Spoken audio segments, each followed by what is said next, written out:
Olá, galera, muito boa noite. Vamos dar início a mais uma aulinha de Sociologia. Hoje nós vamos começar a apostila 3 de Sociologia com os capítulos 11 e 12.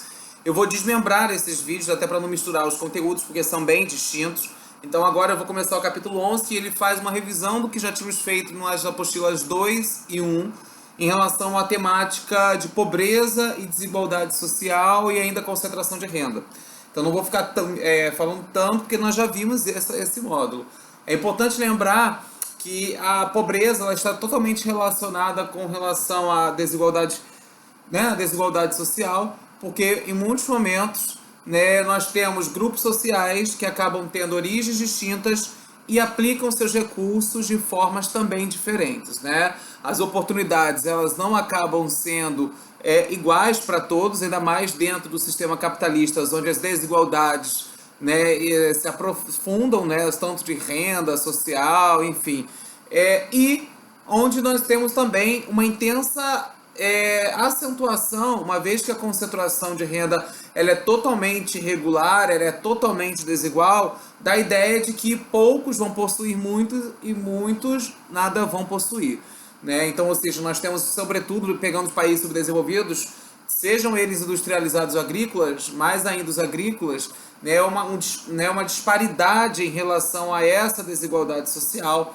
associada, sobretudo, a uma criminalização da pobreza, ao intenso processo de fome, de pobreza, de miséria, de desemprego, de descrença social, porque a própria sociedade ela acaba não se sentindo representada em relação aos políticos, ao partido que eles acabam, diante de um exercício da cidadania, colocando para os representar. Porque dentro do poder da representatividade, esses políticos acabam não tomando posições que acabem impactando diretamente a todos, mas apenas aos seus grupos aos quais estes os representam. Além disso, nós temos um intenso processo de favelização e de marginalização, essa marginalização sobretudo vindo a partir de processos de segregação socioespacial ou ainda de padronizações de comportamentos e de culturas a serem seguidas na sociedade.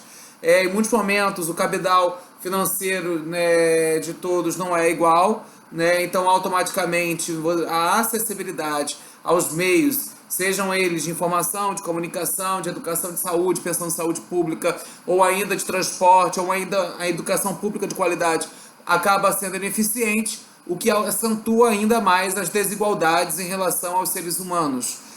E não somente isso, pensar a pobreza totalmente relacionada à questão da fome, à questão da miséria, à falta de uma distribuição igualitária de alimentos, a inexistência de uma política de reforma agrária onde se haja uma distribuição de terras igualitárias. Então, por exemplo, você pega o rico que tem aí 3, 4, 5 casas e o pobre, coitado, que às vezes soa para pagar o seu aluguel, né, não consegue nem ter uma acessibilidade em relação ao imóvel próprio. Ou ainda, quando nós pegamos a saúde pública, né, estamos vendo aí os famosos casos de coronavírus, né, ou ainda uma saúde pública ineficaz, com baixa infraestrutura, uma péssima valorização do serviço médico, né? Então, ou seja, o médico ele não é valorizado diante da importância vital que ele exerce. Então, em muitos momentos, esse médico se vê numa zona de perigo, porque ele deve exercer um trabalho, mas ele não tem infraestrutura suficiente para poder exercer, porque infelizmente as autoridades políticas acabam não ofertando a ele as condições necessárias. Então a pessoa que procura, por exemplo, um SUS, uma saúde pública,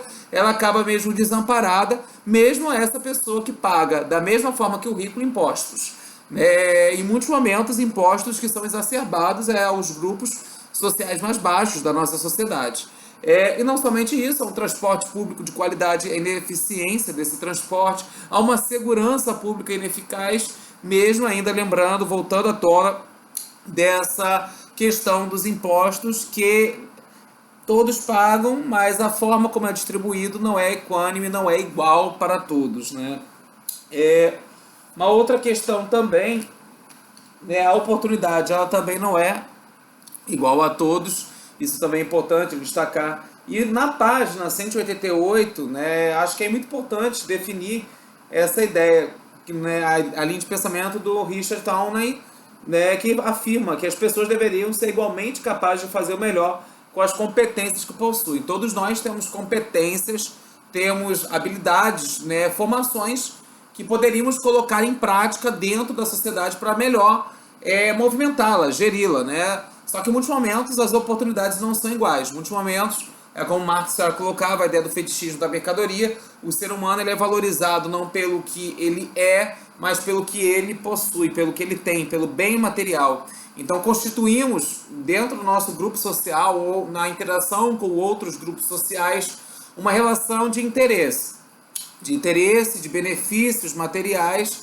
e em muitos momentos esquecemos das qualidades que essas relações poderiam oferecer para nós, de valorizar a pessoa pelo que ela é, na sua dimensão humana, da